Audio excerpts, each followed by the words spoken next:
What is up, YouTube? What's up, family? What's up, newcomers? We are reacting to why kids don't go outside anymore. I don't know about y'all. My childhood was great. It was great outside every day with the homies, playing football, chase, freeze tag, all that. But the thing is, if you keep going in and out that house, you know you're going to stay in. Let's get it. Children and teenagers these days aren't going outside as much as before. 50 years ago, nearly half of all kids in America walked or biked to school.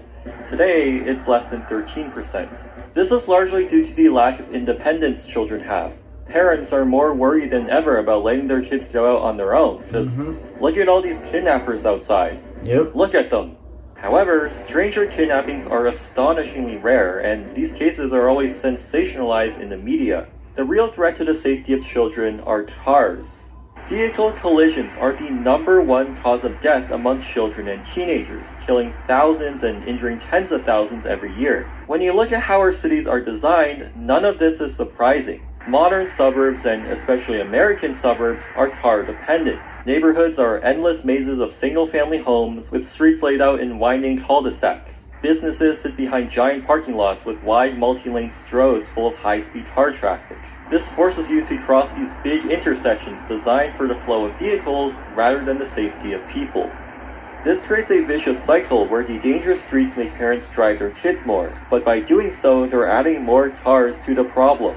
Recently, the channel Oh the Urbanity made a video about Miami, and they caught this footage of a school bus having to stop in an angle and block traffic just so kids can safely get off.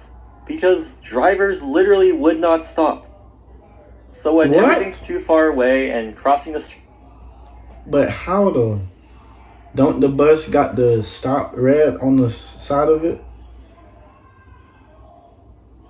Or maybe the bus should just put another bus stop place to take them, drop them off. The street is too dangerous. But how? Children have zero independent mobility until they turn 16 and get a driver's license. Most of the world sets their legal driving age to 18, and for good reason. Teenage drivers are 4 times more likely to crash than adults, mainly due to immaturity and inexperience. But in most of North America, teenagers as young as 16 can drive unsupervised, and in some places, it's as young as 14. If we had viable alternatives to driving, our legal driving age wouldn't have to be so low, and teenagers wouldn't have to risk their lives just so they can have some independence. Until then, children have to rely on mommy and daddy to chauffeur them everywhere. This is where the soccer mom stereotype comes from, someone who spends all their time driving their kids to and from different activities. In car-dependent suburbia, dropping off or picking up kids from school becomes this massive ordeal, with cars backing up for miles of traffic. These schools may be far away and are sometimes... Oh my gosh. Come on, exactly. I don't really get it. Now, it can be 2 reasons why the parents do that. Because they got other kids, or they just want to hurry up, pick you up, then go to work, or just do something. If I would, because you know I got like 5 kids, but as the parent, I'm not gonna do that. But I'm not going to, okay, so say school ends at 2:45. I'm not going to leave the house at 2:45. I'm going to leave like at 2:30.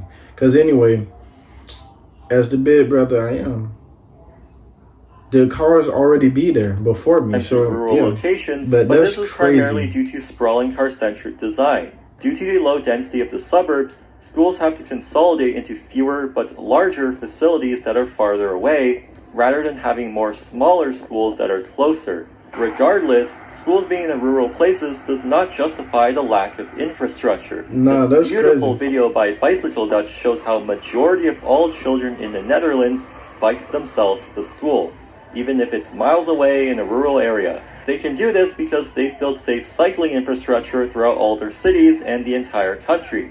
We might not build bike lanes across the whole country like the Dutch, but even if a fraction of these kids were able to walk or bike to school, it would make a huge difference for both parents and the development of children. A 2002 psychology study asked elementary school students to draw a map of their path to school, and the results were just sad. The child who walked to school on their own produced this accurate detailed drawing with various landmarks along the way. The child who walked with an adult got the orientation wrong, but still roughly identified the right direction. Now, because kids, as a child, as kids, right? We would always love to walk. Well, I would always love to walk because I'm like, wait, why my homies and all these other people walking? That'll be fun. But when I did walk, I only walked in middle school, not high school. But when I did walk, that was actually far. I'm not taking that for granted. Like, that was very far. I was sweating every day. I'm like, wow, this is what I gotta go through. Cause like I got a big family, but they busy. They got their own kids, they got their own responsibilities. I'm never gonna pressure you to force me to take me to school to pick me up, especially because like I was doing sports too. So at that, I was like, okay, I didn't know how to drive at the time. All my people's busy, even grandma included. So it's like I was just very thankful and grateful that like my godmom and sometimes my grandma would just pick me up. That's actually insane though. Direction. That's like This 40 is the drawing minutes from the child who or was an driven hour. to school. Studies in Switzerland from the 90s Nah. found that children who freely played in their neighborhood on their own spent twice as much time outside, were way more active, had more than twice as many friends, and had better motor and social skills compared Yes. to kids who played in a park under parental supervision. Yes. Without independent mobility, children don't get as much exercise, contributing And to they the be on major the game child all day, obesity so- crisis in the U.S. It also prevents them from, going out and socializing. Studies Mhm. show that children with less independence are lonelier as they have a weaker sense of community, lower sense of safety, and have fewer activities I'm lonely with too, friends. but my The childhood emptiness was of alone. car-dependent suburbia also makes it feel more dangerous. In Jane Jacobs' book, The Death and Life of Great American Cities, she explains the concept known as eyes on the street. It basically means that vibrant and lively streets feel safer as there are more people around, and thus more They eyes do. to deter bad behavior. This is why So dark they come- alleyways or streets at nighttime feel dangerous. Oh, But yeah. without people regularly walking by or casual onlookers watching the street, suburbia feels lonely. And then look at the scenery. Great houses. I'm pretty sure, look, they don't even got no fences. You can't even play football or basketball on the street. Now, with me, as a hood baby myself, like, we didn't have this scenery. It was just straight road, couple houses, put that basketball goal on the edge of the curb and then play, or just play football. They're like, oh wait, a car coming. Go on the sidewalk. That's literally, it's a 99.999% chance that you can even attempt to do that. You can't play basketball, football, or tag, or chase, nothing. I don't even know how the backyards look. Actually, I guarantee you they don't even have no big backyard. They got a pool there and nobody will even be swimming. So y'all got it tough. If a child Oh my were to be gosh. kidnapped outside, Look at the fence. no one would notice. Told you. Over the past few That got decades, it this tough. sense of danger has changed our cultural attitudes towards children being out on their own to the point where it can literally land you in jail. Like Nicole Gainey, who was arrested and charged with child neglect for letting her son walk to the park alone. Or Deborah Harrell, who spent 17 days in prison and temporarily lost custody of her child. Yeah, that all is for letting crazy. her daughter 7 play in and the park 9. alone while she was working at a nearby McDonald's. At least 12. An even more ridiculous case was Jackie Kendrick, who got reported to Child Services for letting her two kids play in her own backyard while she watched them inside. Some schools in the US even have rules not allowing anyone to walk at all. So even if you are with your child, you might end up like Jim Howie from Tennessee, who got arrested for picking his kids up from school on foot instead of driving a car. What? Even if a child could walk or bike around on their own, car-dependent suburbia is bland.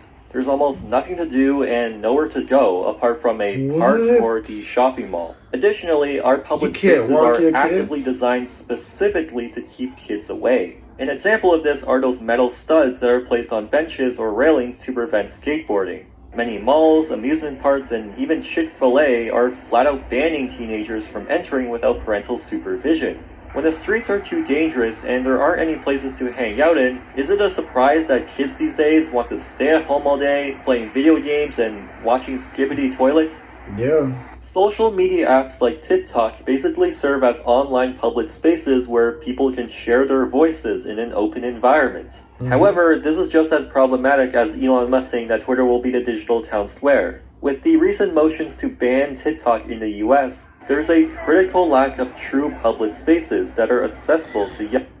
I mean, if they do ban it, I really don't care.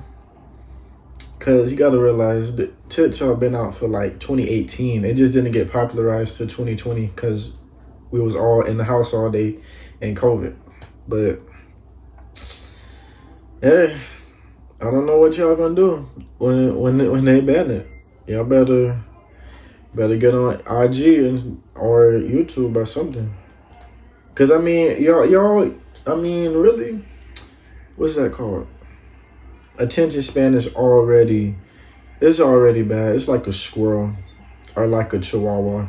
So it's like, okay, imagine so when they do ban it, what you gonna do? You gonna act depressed, acting like this is the end of the world, because you don't go outside and you don't do nothing. You better go outside. I'm talking to you. Go outside and get a life.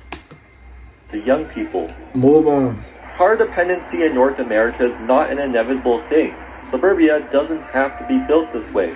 It's possible to make our streets safer and encourage more outdoor activity by changing our infrastructure. This means narrowing streets, installing protected bike lanes, and adding traffic calming measures to slow down cars and prevent collisions.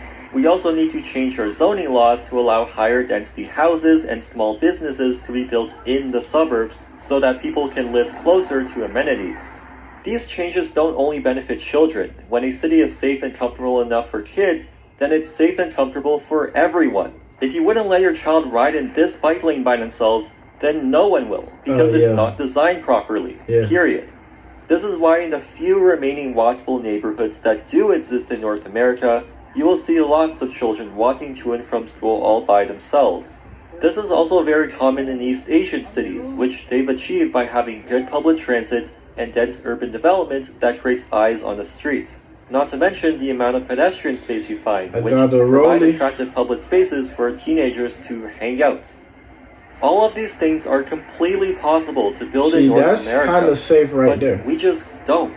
Laws like zoning codes or parking requirements make it illegal to build anything other than car-dependent suburbs. We also continue to throw money at expensive road infrastructure, leaving almost nothing for pedestrian or transit projects.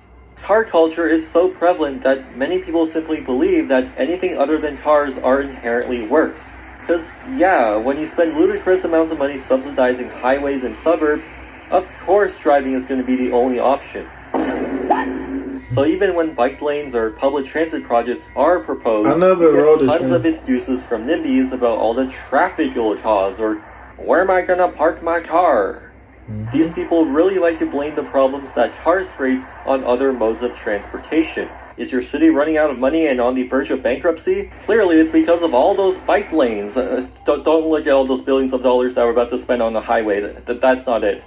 Most of these are policy issues. Policies made by groups of old people sitting in a government building, which are then followed by some other old people who call themselves planners and engineers. What? I just seen this. What? I could have sworn, I swear. I was just thinking about this too. I just seen a video about this.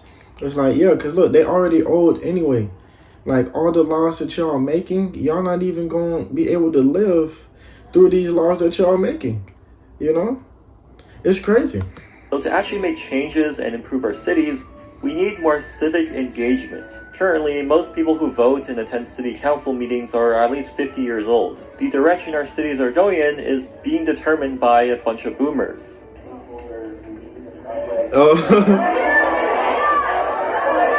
Cycling is an important mode of transportation. It helps us reduce greenhouse gas emissions. It improves our health. Yeah. But I think they just want to do that. And even sometimes millennials are underrepresented in this issue. I truly believe that younger people want more walkable cities, and we have the power to make it a reality. This is partly why I started making these videos in the first place. Our cities have a huge impact on younger people, and we deserve to have a say on how they're built, even if you're not a professional planner or don't know what exclusionary zoning means. It's time to stop making excuses for a bad urban design and ask ourselves, Do we want our cities to prioritize moving as much cars as possible, or do we want to actually prioritize people?